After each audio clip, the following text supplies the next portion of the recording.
we have taken time to talk about this subject, Sakkaja Kriyaya.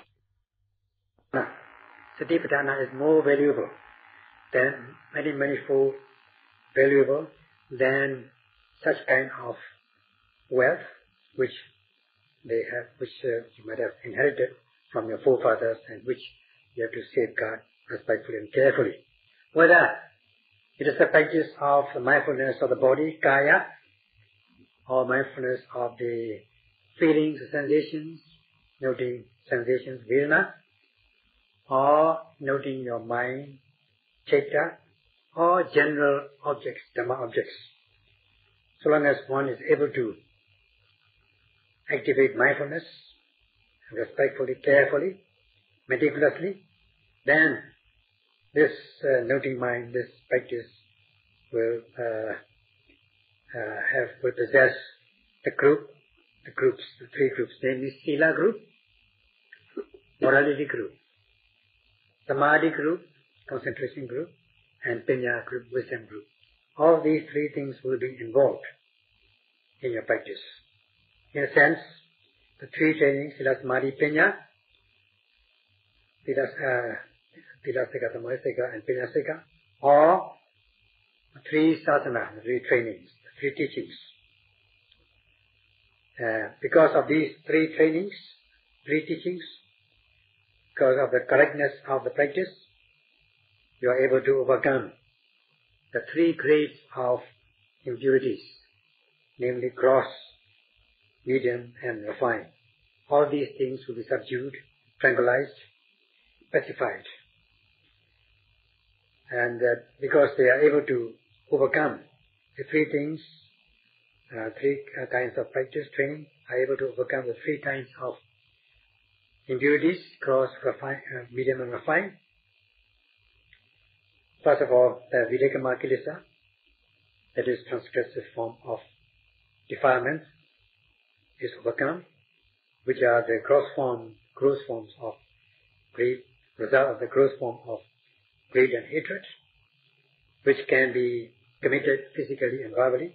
One can transgress by body and speech. Not only this gross form of defilements, but one can also commit mental defilements. One's mind can also become impure. One may be committing mentally, such as wishing to covet others' properties, wishing to cause harm, kill others, wishing to commit sexual misconduct, wishing to lie, wishing to take intoxicants and so on. All these things can be obsessed in your mind. Although you are not transgressing, you are not committing by body and speech, at least you will be committing mentally. So, this the reason why you commit mentally, which is again translated into physical and verbal misconduct, is that the root cause lies in the presence of what is known as Anusaya Kilesa, the latent tendencies of impurities, which have been all along in one's mind-body process throughout our lifetimes, since so long as they are not being overcome or removed with the practice of Viriya, Vipassana Jnana, and path consciousness, Mega Jnana, Mega Panya. So long as they cannot be overcome by these two things, insight knowledge and path consciousness, they are always there, following all along, accompanying one's mind-body process in the form of latent tendencies. Although they are not very obvious, they are not apparent, but we cannot say that they are absent. At the same time, they are a latent form or dominant form, known as Anusaya Kilesa, which rise when occasion rises, they creep up on you, like the case of matchbox and matchstick. Now in a matchbox and matchstick, there are these latent tendencies, potentiality of striking a flame. But so long as you don't strike a matchbox with a matchstick, and there will not be any flame. There will not be any fire. But once you strike, it is when occasion arises. When condition arises, they will produce the flame, the fire. So too with the latent tendencies. They are like this potential fire. They are dormant in you. Only when occasion arises, when condition arises, they come up, they creep up on you, and they attack you. They are there like the potentiality of fire in the matchstick and the matchbox. You cannot show it, but only when you strike, there comes about this fire. This is the nature of latent tendencies, anusaya kilesa. So, if one cannot overcome this latent tendencies, if one cannot remove this latent tendency, it may creep up again. First of all, in the mind, you become obsessed with defilements, and then these defilements will be again, this obsessed defilements will be translated into physical and verbal misconduct, like the conflagration. When you strike a match and you don't extinguish it, if you throw it to say some inflammable material, then there will be fire, and this fire will again enlarge into, will become greater and greater into conflagration, such as the videkama kilesa, that is transgressive form of defilements, where you commit misconduct physically and verbally. So long as you are not able to overcome these three traits of defilement, impurities, with Ariya Mega path consciousness, you are bound to suffer. So the 100% of human suffering has a root cause in these defilements. So whoever disgusted, whoever despises these suffering, these kilesas, will try to root out these defilements, both gross form, medium form, and refined form. As for the gross forms, you can overcome with the practice of sila, morality, and as for the medium form, the practice of satipatthana, activating your mindfulness, and as regards the latent tendency, with the practice, with the cultivation of insight knowledge and path consciousness. Such is the benefit of the practice of satipatthana.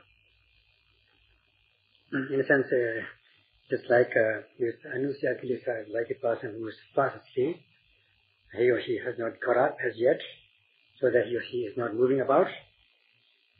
Once he or she gets up, wakes up, he or she starts moving about. Then he or she does all sorts of activities, just like the anusaya kilesa is like such a person. When one wakes up later, it is like pariyotana kilesa. Anusaya kilesa is like when one is fast asleep. It is dormant, latent, not obvious, but once a person wakes up, it's like committing this pariyotana kilesa, obsessive kinds of defilements,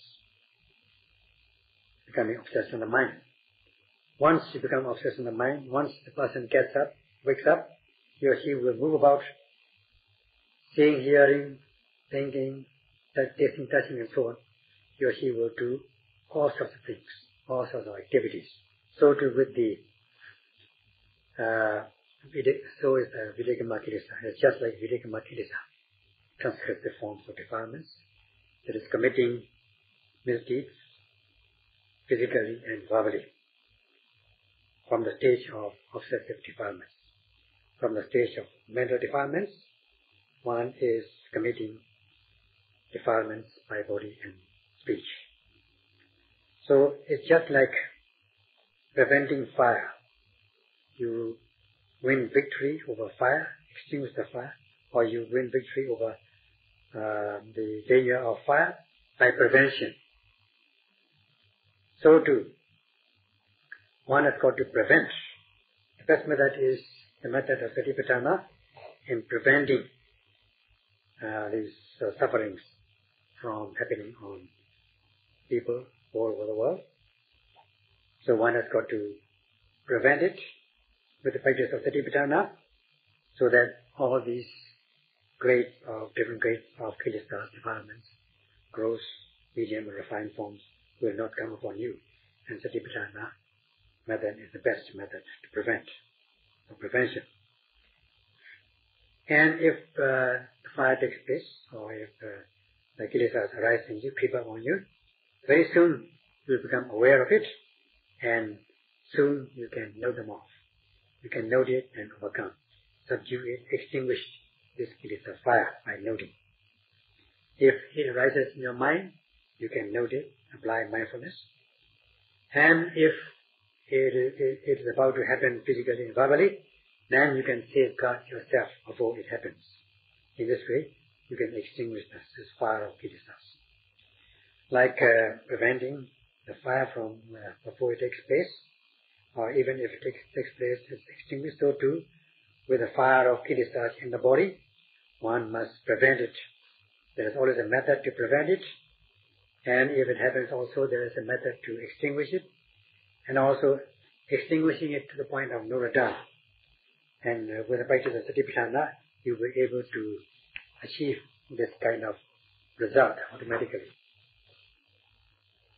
If you are able to know these four kinds of objects, namely kaya, objects of the body, vedana, feeling, citta, mind, dhamma, general objects, and meticulously, which are the objects of attention, applying your mindfulness, energetically, with the mind energetically focused on the object, with the mind becoming one-pointed as a result, then one is bound to cultivate knowledge. First, seeing the true nature of the objects, from the basics to the stages of insight. Such is, if you are noting the physical object, then this is kaya nupassana satipatthana, the mindfulness by contemplating the body. Then, in the body, there may be feelings, good or bad, and you know them as such, then this will become Vedana-nupassana satipatthana, mindfulness by contemplating the feelings. At times, you may have some thoughts, mental objects, thoughts, imaginations, and things like that in the mind. In the stream of consciousness, your stream of consciousness may be accompanied with lust or craving, or your stream of consciousness may be free of lust or craving. Sometimes your stream of consciousness may be associated with aversion, anger, ill will. At other times, it may be free of such things. So, and sometimes your mind may be deluded. The mind is not quite clear. It is quite dim. So, in other words, your mind may become pure and impure in your stream of consciousness. Whatever arises, you note them as such. And this kind of practice is the mindfulness of the mind, contemplating mindfulness by contemplating the mind, Citta-nupassana satipatthana. Then there are activities such as seeing, hearing, tasting, touching, satisfaction, happiness, joy, stillness of the mind, balanced attitude, balanced mind, and wishing to enjoy sensual pleasures, thoughts of sensual pleasures, or wishing to enjoy sensual pleasures, dissatisfaction, ill will, aversion, distraction of mind, sloth and torpor, skeptical doubt, and all these things may arise. And you know them as such. And this kind of practice is known as Dhamma-nupassana satipatthana, mindfulness by contemplating the Dhamma objects or general objects. So whatever they arise, you know them as they are with the practice of satipatthana. Then you will come to know the nature of the objects noted. So when you are doing that, yogi will be practicing the noble path of 8 constituents. And this noble path of 8 constituents can be divided into 3 portions, 3 parts, namely Sila Megana, Samadhi Megana, and Panya Megana. Sila Megana, the morality group, then Samadhi, concentration group, and Panya group. In this way, the noble path of 8-fold path can be divided into 3 portions, 3 parts, Sila, Samadhi, and Panya. If it's in brief, they are of 3, and in detail they are of 8. So, as has been said by the Buddha, that if you are not able to practice 4-fold mindfulness, 4 kinds of satipatthana, 4 kinds of mindfulness, either you are not practicing at all, or even if you are practicing marginally, casually, not energetically, not respectfully, carefully, then you will be missing it. You miss that. You will not be able to realize the benefit of the practice. And if you are not doing it at all, you would not get anything. And even if you practice little amount, you will get little. But if you are very marginal, very casual, and relaxed manner, then it is as good as doing nothing. But so, if you are not practicing the 4 kinds of mindfulness, satipatthana, then you will be missing. You will not be practicing the noble path of 8 constituents. If you don't practice satipatthana, the 8-fold path will not be cultivated. You are also, this will be tantamount to not practicing the 3 trainings of Sila, Samadhi, Panya. Then you will not be able to overcome the 3 grades of impurities, gross, medium, and refined. Now, whoever practices the noble path, the 4 satipatthana, 4 kinds of mindfulness, 4-fold mindfulness, fully, satisfactorily, then one will be practicing automatically the pure and noble path of 8 constituents. And that is the essence of automatically. So with the practice of satipatthana, you will be practicing the 8-fold path, which is divided in 3 parts, namely Sila, Samadhi, and Panya. And with the Sila group, with the morality group, you can overcome the gross or transgressive form of impurities. And with the practice of concentration group, you will overcome the obsessive form of impurities, Pariyatthana Kilesa. And with Panya, cultivation of knowledge, wisdom, you will overcome the Anusaya Kilesa, the latent tendencies of impurities. So each group has its own abilities, qualities to overcome relevant impurities. So such is the benefit of the practice.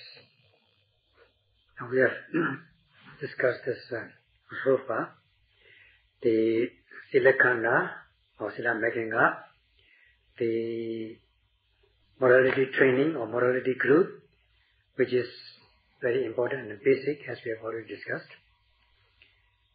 And the Sammavaca, this Sila is made up of Sammavaca, Samakammanta, and Samājiva. Sammavaca, right speech; Samakammanta, right action; and Samājiva, the right livelihood. We have to speak, act, and lead your life correctly or rightly. In this way, when you are speaking as regards Sammavaca, right speech, when occasion arises, when there's an occasion to speak falsely, you will control yourself, control your speech, and abstain from speaking falsely. And you have this chirana, volition, intention not to speak falsely. Then you abstain from speaking maliciously. There will be no malicious talk. You abstain from it. You control yourself, control your speech so as not to be malicious. And you also possess this Chirana volition, the intention. And then when there's an occasion to speak harshly, you control yourself and you don't speak harshly. You control yourself, you control your speech. And so whenever you speak in a cultured manner, sweet manner, friendly manner, and you have this kind of Chirana, volition, intention to speak friendly and in a sweet manner. And you don't intend, you have no intention of speaking in a meaningless manner, even if there is an occasion to speak meaninglessly. So you control yourself, control your speech, and you abstain from indulging in meaningless talk. And you possess this volition, Chirana. So in this way, all these abstentions, all these acts of control will be tantamount to Samma Vacha, the right speech. And this also, controlling yourself, safeguarding yourself, is also known as Viddhiti Sila. And you have this Chirana all the time. And this is, because you have this volition, this kind of morality is known as volitional morality, Chirana Sila, which should arise continuously, so that Sila also, morality also, will occur continuously, successively, without any gap. Such is the practice of Sila respectfully and carefully, Sakesha Kriyaya. And the benefit, the result is that this Videkama Kilesa, the gross form of defilements, transgressive form of defilements, will not have their chance to rise in the stream of consciousness, so that you become pure physically and verbally, so that your physical and verbal conduct become pure, blameless, unblemished, graceful, refined. And because you are able to extinguish this Videkama Kilesa, transgressive or gross form of defilements, you become affable, and physically and verbally. Such is Ariyo Atengiko. Ariyo or Ariya means pure and noble, Atengiko eightfold. So that you come to possess these sublime physical and verbal qualities. And such is Ariya, pure and noble, so that your physical and verbal behaviors become pure and noble. So in this way, this Sila group, morality group, is made up of Samma Vacha, Samma Kammata, Samma Ajiva. The right speech, right action, and right livelihood. So long as these three things are involved, are practiced, you are possessing Sila making up, or you're cultivating the Sila making up, one of the groups of the Eightfold Path. Now, in practice, you are practicing mindfulness, beginning with applying your mind to the main object of rising and falling, or every rising object in the body, so as not to miss them, energetically, with alertness and diligence, wakefulness, so that you are applying energetically, focused. Your mind is energetically focused on the object. That is in normal way, in the right manner. This is Samma Vayama, because you are applying energy in order to note the object. That is right energy, Samma Vayama. In other words, you are driving your noting mind towards the object. You are applying this driving force so that your noting mind is sustained on the object of attention in the right manner. And this is Samma Vayama, the right energy. And this right energy leads to the right mindfulness. Because of the energetic focusing, you are sustaining your mindfulness. In this way, you are cultivating this Samasati Megana, the path of right mindfulness. So that as you apply your mindfulness, the mind will not go elsewhere. It becomes one-pointed. It becomes still on one point. There will be no shakiness of mind. The mind falls calm and collected on the object of attention in a one-pointed manner. Such is Samadhi Megana, the path of right concentration. So at this time, you are free from this obsessive kinds of defilements which can arise in your mind, pariyutthana kilesas, so that you're said to be mentally pure. You're free from mental impurities, so that you're cultivating your mind to become pure, graceful, refined, and affable. Such is Hariya, pure and noble, from the mental aspect. Such is the application or cultivation of Samadhi Khanda, the concentration group.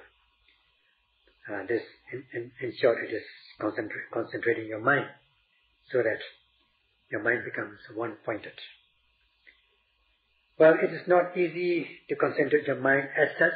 The concentration will not occur as it is. You need the help or assistance of virya, energy. Without the application of energy, there cannot be any concentration. And also you need the assistance of activation of mindfulness, applying your mind. So these two things are necessary, virya and sati. As we have discussed about the quality, natural characteristic of the mind, of mindfulness, sati. Sati has the characteristic of not floating on the surface, apilapana lakana. Instead, it sinks like a stone. When the stone is thrown in the water, it sinks like a stone.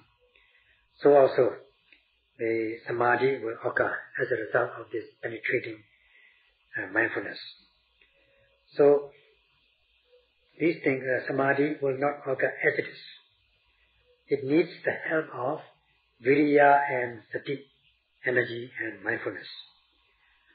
Only then, only when you get the help of the assistance of these powers, you will be able to cultivate concentration. So we have this Samadhi Khanda, concentration group, which is made up of virya, sati, samadhi, energy, mindfulness and concentration, by which you are able to subdue or overcome the obsessive form of defilements, the medium form of defilements which can arise in your mind, pariyutthana kilesas.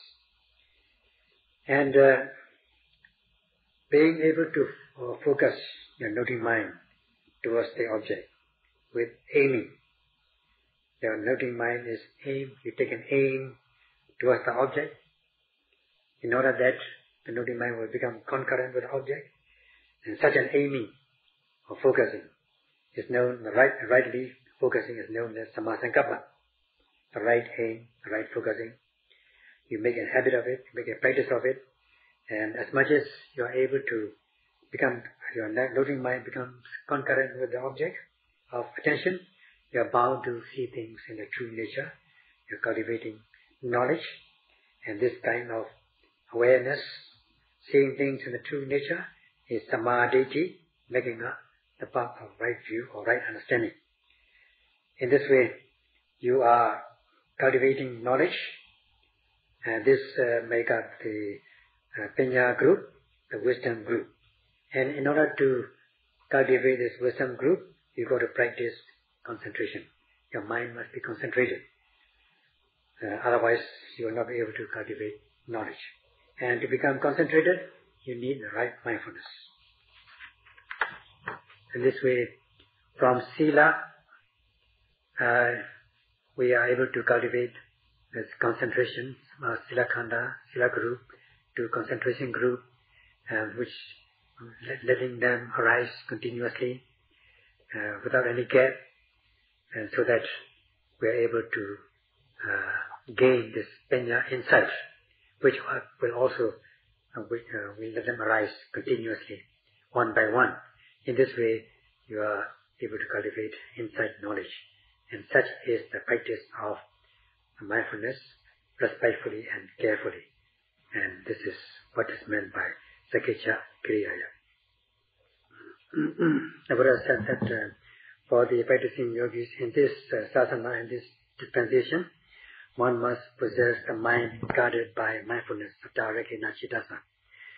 And that is the literary aspect. In practice, one has got to guard oneself with vigilant mindfulness of every arising. Note every arising. Note every immediately arising object, or be with the present, be mindful of every arising. But you have to apply energy in full force. You have to be energetic fully. Only then you'll be able to cultivate the noble path of eight constituents. In this practice, this practice will involve the noble path of eight constituents, which is in a sense the three trainings, Sila Samadhi Panya, or three teaching, three sadhana. So you are following the teachings of the Buddha, so that your physical, verbal, mental behaviors will become properly molded, properly shaped, and become pure. If it's impure, you will be you will not be refined, you will be violent, gross. But if they are pure, you will become refined, cultured, graceful, peaceful, and affable. Such is the benefit of the practice. So the practice of Satipatthana, following the path of the practice of Satipatthana, is following the path of virtue. That's all.